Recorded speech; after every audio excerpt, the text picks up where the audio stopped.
चुनाव आते ही जो बड़े बड़े वादे सरकार भोली भाली जनता से करती है, चुनाव खत्म होते ही वे वादे न जाने कहाँ खो जाते हैं। ऐसे ही कुछ वादे किसानों से भी किए गए थे, लेकिन सत्ता में मगरूर सरकार लगता है वे वादे भूल गई, जिसका खामियाजा यवतमाल जिला के किसान भुगत रहे हैं।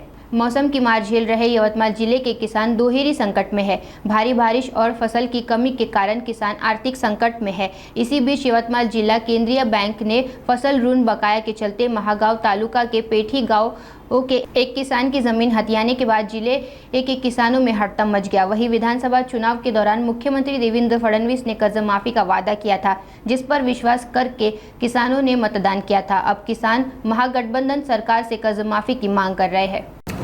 आपल्या जिल्ह्यामध्ये 2,17,000 शेतकरी आहेत आणि 594 ग्राविका संस्था आहेत ज्यांच्यामार्फत आपण कर्ज वाटप करतो। सध्या 2,17,000 शेतकऱ्यांपैकी जवळपास 1,30,000 शेतकरी हे थकीत कर्जदार सभासद आहेत आणि उर्वरित 80,000 सभासदांना जवळपास आपण मागच्या वर्षी 572 कोटी कर्ज वाटप केलेलं आहे। या 572 कोटी कर्ज वाटपापैकी आता जवळपास 60 कोटीचं कर्ज वसूल झालेलं आहे सध्या। आणि हा मार्च महिना आहे, ज्या मार्च महिन्यामध्ये साधारण आमची यावेळेस अपेक्षा आहे की 100% कर्ज वसूल होईल, म्हणजे जवळपास 572 कोटी कर्ज वसूल होईल। आणि या 572 कोटी वसूल झाल्यानंतर ज्या सभासदांनी कर्ज भरलं त्यांना पुढील वर्षी 100% कर्ज वाटप व नवीन दराने जे काही दर ठरतील आता त्या दराने वाटप करण्यात येईल अशी मी निश्चितपणे हमी देतो। नाही, कर्ज थकीत झालं, मग ते शेती कर्ज असो किंवा बिगर शेती कर्ज असो, कर्ज थकीत झाल्यानंतर सर्वसाधारणपणे आपण पहिले संपर्क साधून 1 वर्षाचं थकीत असेल तर आपण त्याची संपर्क साधून त्याला नोटिसेस देऊन त्याला वेळ देऊन आपण त्याला कर्ज भरण्याकरता प्रवृत्त करत असतो। पण साधारणपणे 2-3 वर्षाचं जर कर्ज थकीत झालं असेल तर मग आपण त्याला एक तर RRC केस करतो त्याची सहकारी विभागाकडे, किंवा मग जर बिगर शेती कर्ज असेल तर सरफेसी कायद्याअंतर्गत आपण वसुली करतो। कारण बँकेचा कृती कार्यक्रम नाबार्डने तयार करायला सांगितलेला आहे आणि या कृती कार्यक्रमामध्ये थकीत कर्ज वसुलीचं लक्ष्यांक बँकेला दिलेलं आहे। हे लक्ष्यांक पूर्ण करण्याकरता ज्या कायद्यानुसार आपल्याला कार्यवाही करायची असेल मग कदाचित सहकार न्यायालयात जावं लागेल, कदाचित सरफेसीमध्ये करावं लागेल, किंवा RRC जी महाराष्ट्र सहकारी कायद्यानुसार करावं लागेल ती कार्यवाही बँकेमार्फत करण्यात येत आहे आणि अशा प्रकारच्या नोटिसेस संबंधितांना पाठवण्यात येत आहेत।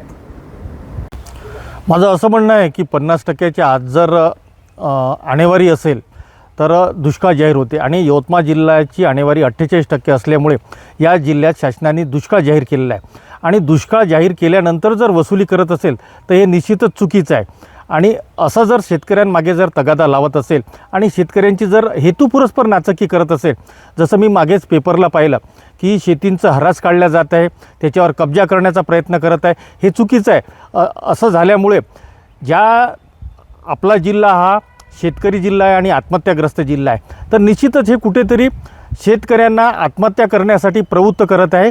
तर असं जर झालं तर भविष्यात आत्महत्या वाढतील आणि तुम्ही जर पठाणी वसुली केली तर निश्चितच तुमचा धिक्कार करून शेतकरी रस्त्यावर उतरल्याशिवाय राहणार नाही। मुळात ज्या नोटिसेस बजावण्यात आलेल्या आहेत त्या नोटिसेसचं जर आपण अवलोकन केलं तर आपल्याला एक गोष्ट प्रकर्षाने आणि स्पष्टपणे लक्षात येईल की ही काही शेती तारण ठेवून कर्ज घेतलं गेलेलं नाही आहे। ही शेतीवरचं कर्ज नसून हे पीक कर्ज आहे, क्रॉप लोन आहे। आणि क्रॉप लोनचा अर्थ असा आहे की पीक निर्माण करायसाठी, पीक उपजवासाठी हे लोन बँकेने दिलेलं आहे आणि याच्यासाठी कुठलीही शेती मॉर्गेज केल्या गेलेली नाही। त्याच्यामुळे सांकेतिक ताबा जो महाराष्ट्र कोऑपरेटिव्ह सोसायटी ॲक्टच्या सेक्शन 107 अंतर्गत DDRच्या आदेशाने जे काही नोटीस मध्यवर्ती बँकेने बजावलेली आहे ही नोटीस मुळात बेकायदेशीर आहे।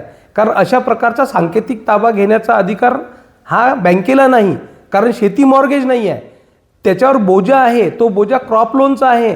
जर सततची नापिकी होत असेल तर त्या नापिकीपासून शेतकऱ्यांनी कर्जाचा भरणा कसा करावा, आणि म्हणून त्यासाठी शासनाच्या वतीने पीक कर्जमाफीची योजना राबवली होती आणि ही पीक कर्जमाफीच्या योजनेमध्ये त्याची प्रभावी अंमलबजावणी करण्याची जबाबदारी प्रशासनाची आणि शासनाची आहे। ती न करता उलटपक्षी कर्जमाफीचा आलेला शासनाकडून आलेला पैसा हा दाबून द्यायचा आणि कर्ज जे आहे शेतकऱ्यांकडे ते तसंच शाबूत ठेवायचं आणि त्यामध्ये मग शेतकऱ्यांच्या जमिनी जप्त करायच्या, हे फार मोठं षडयंत्र आहे असं मला वाटते। कारण जे लोक या ठिकाणी प्रतिनिधी म्हणून संचालक मंडळी बसलेली आहेत हे सर्व शेतकरी पुत्र आहेत, हे सर्व प्रस्थापित असलेले राजकारणी आहेत, सर्व पक्षातले राजकारणी याच्यामध्ये आहेत आणि अशा प्रकारचा ज्या यवतमाळ जिल्ह्याचं नाव संपूर्ण देशामध्ये नव्हे तर संपूर्ण जगामध्ये आत्महत्याग्रस्त म्हणून कुप्रसिद्ध झालेलं आहे, अशा प्रकारच्या कृत्यामुळे आणि अशा प्रकारच्या कारवायामुळे परत आत्महत्या वाढतील, ही गोष्ट खेदाने मला नमूद करावीशी वाटते आहे.